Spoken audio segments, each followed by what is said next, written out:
Hello there. What's going on, everybody? Today, we're going to be taking a look at the Desert Terrain pre-painted set from Urbanmatz. This is a half set. This is also available as a full set, which would be twice this much. Urbanmatz sent this over for us to review, so big thanks to Urbanmatz for allowing us to make this review possible. So be sure to check them out. I will put links in the description below. Also, if you are new here to the channel, be sure to subscribe and leave a comment. That's going to automatically enter you to win that $25 Amazon gift card. There's still time left for that. We have some very cool pre-painted terrain, all very carefully packaged in here, with its own foam inserts that are custom cut to keep everything nice and safe. This is very cool stuff. Let me see what we've got here. Everything is wrapped individually, double wrapped, so be really careful. And we've got some very familiar things that might be on a twin sun type of planet for your wargaming needs, for games like Star Wars Legion, and maybe even 40K. There's lots of different worlds out there, but very, very cool. Now, this is all pre-painted. We've got a little bit of foam on there. That's from the packaging, so don't worry about that. But we've got our nice little door designs in here. A lot of texturing on this as well. Why don't I go ahead and pull all the rest of this out, and we will look at these in a little bit more detail, because there's a lot of pieces in here. We've got 1, 2, 3, 4, 5, 6, 7, 8 different pieces in this set. So this is a lot of stuff that you can spice up your battlefield with. Let's take a look at this. All right, so now I have this out of the box, and I pulled all of the other pieces out too. We actually get 2 of this particular set or this particular piece, which is kind of like the standard like single family or 1 bedroom kind of home slash kind of desert igloo design. And if you're curious about the actual size of these, I do have some Legion minis here. We've got R2-D2 and C-3PO. Well, you might not recognize him, though. That's actually C-3PO, because he does have the red arm. So just in case you didn't know who he was, that's who he is. And they're kind of just going from house to house. We've got some stormtroopers kind of checking them out. So you can kind of get a good idea of like the scale and the size here. They are appropriately sized for a 28 millimeter and up. And since Legion is a little more than that, but they still fit just perfect, really, next to the door. Of course, the base is going to make them go a little bit higher, but yeah, definitely works. And we got a couple other pieces with this set. I'm going to put the minis to the side here for right now.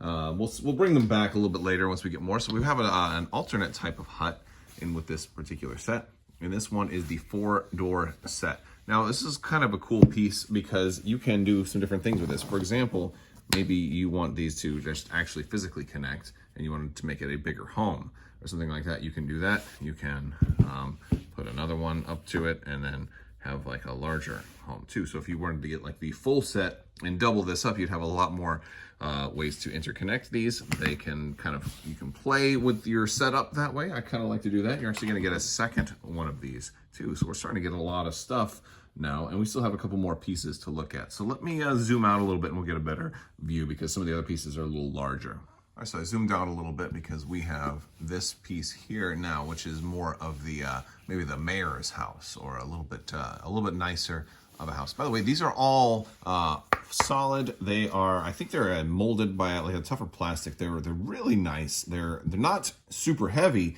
but they're not so light that like it's not like foam or like light foam that's going to blow away or anything like that. This is going to stay in place, even if it like dice roll into it or whatever. Nothing's going to happen.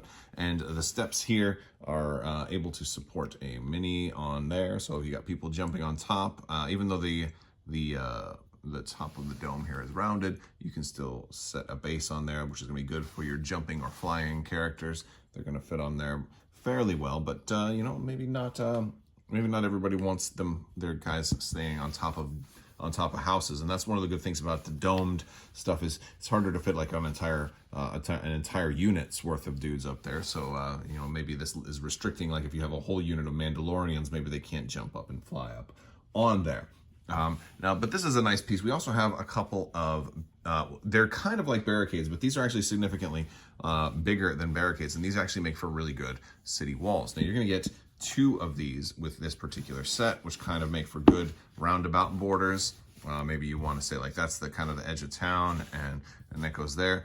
These are a little bit bigger than half of the size of the Mini, so you're gonna have a little bit harder at a time trying to get over these. It's gonna kind of function in a lot of ways like a barricade, but they're a lot bigger and a lot wider than the actual barricades that come into the game. So if you're getting more than one of these sets, you're gonna have quite a few of these, and you can really establish larger kind of walls and, you know, kind of have you like, all right, well, this is the way in, and so you're gonna have to guard this particular entrance if you want, you know, people to be able to get in easily. Otherwise, they're gonna have to try and climb over the walls, which can be certainly more difficult. I've got another piece that I want to show you too. This is the largest of the set. Kind of got the watchtower now, or like maybe the silo or whatever, the largest building. Maybe this is a special VIP quarters for, or maybe the local governor or Grand Moff stays when he comes down to visit the planet. Although he probably doesn't want to come down to this planet; it's far too hot for his liking. But yeah, no, this is real nice. This is a lot taller than most of the other minis, so it can be kind of maybe a centerpiece of town that everything else kind of sets up around. We'll kind of do a little sample setup, but this half set right here is actually a good amount for maybe a skirmish. If you're doing like a 3x3 type of skirmish, this is enough to populate that, which is really nice too. So let's do a couple of setups, and we'll kind of see how you can, you know, arrange all of this. All right, so this is kind of like maybe a sample little town or city kind of layout there. We've got some barricades in the back over here, and then we've got some of the buildings. This one kind of actually serves for another good town square corner because of the square backing. So if you're trying to mark off sections of kind of a squared off area of town, I like to do that. And our centerpiece too is actually pretty tall. I've got an ATST here, so we can kind of set that up, and it's about, here, I'm gonna bring it a little more into the foreground here.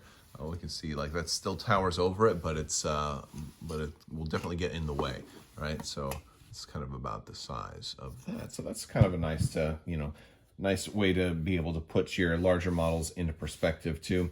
I do think it's kind of cool having smaller buildings too, because it does make some of those big models kind of feel more towering, you know, when they're standing up over a small house. This also would be a really good Yoda hut too, because I think Yoda's house actually had something kind of like this going on. So if you actually, you know, that's another thing about this is you can get these and you can repaint them a little bit more too, or maybe put a little bit of a green wash on here and just like adjust it a little bit. Maybe you want to do a little bit of painting, but not so much. It's nice having stuff that's just playable straight out of the box. I think that's one of the cool things in here. Some people will prefer to paint their own stuff, and there's no problem there. Or maybe you just want to do a little bit and maybe add a little bit more detail. Maybe you want to add a little more mold, or have some, you know, like there's some of this basing material that you can get, you know, maybe you want to put some of that type of stuff on there and do a little more to it. You certainly have the ability to do that.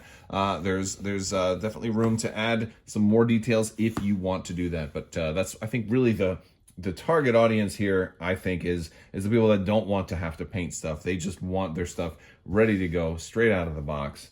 And that's what this is really good for. I think that's where this really excels, because not only is it painted and is it preformed and it's packaged in very, very good care. You know, you saw that it was double wrapped with all the foam, but it's also textured. And that's the other thing that's really nice about this. It's got that deserty, sandy kind of texture. It's very rough and it feels very, very sandy, you know, and that's another thing. And it certainly is, you know, it's done deliberately because the bottom is very smooth, right? So I like that. And I like the versatility too of being able to maybe put a couple of these together and trying to create some type of almost like a moon base, right? We put a couple of those together. It reminds me of The Martian, right? So you can certainly connect a couple of them together and try to come up with some type of multi-pod base, and if you wanted to do things a little differently. But I would love to see, if any of you guys are interested in this, definitely check out the links in the description below. I'll have links to Urbanmatz where you can pick up some of this for yourself to have fun with. This also actually makes for a really fantastic gift if you know somebody is getting into the hobby, and if they have really bad terrain, like if they're just using boxes and just the barricades that come with the core set, and you want to pick them up something really nice, if they're a little unsure about trying to make their own terrain or whatever, definitely check something like this out for them. That's a great idea. You got somebody who's got a birthday present or something like that coming up, or maybe your best friend's couple is having their anniversary, and you're looking to get your buddy something as an anniversary gift that maybe maybe him and his wife can play together, or maybe only one of them plays and then the other one will be like, wow, this was our anniversary gift, something only one of us is going to use. That's certainly an option too, but it's kind of a good excuse to spend some money on a friend, or just treat yourself. That's what R2D2 says, but they have to bleep it out. All right, guys. Well, that's all I've got for today. I want to thank you all so much for watching, and stay tuned for more, because we're going to do more. This is just it's a cool set. What we're going to be doing is we're actually taking a look at a lot of terrain. I'm going to be combining some of that terrain in the future, and we'll be doing some of this in upcoming battle reports too. So you will get more looks at this, especially combined with other sets, and see it in action. All right, guys, that's all I've got. I want to thank you all so much for watching. Big thanks to Urbanmatz for sending this out for us to take a look at. Also, big thanks to all of my subscribers, all you guys that leave comments and enter to win, everybody on Discord. If you want to check out Discord, there's links for that in the description below as well. And also to my patrons. You guys are the true heroes, so thank you so much for your continued support. I want to thank you all, and as always, have a great day.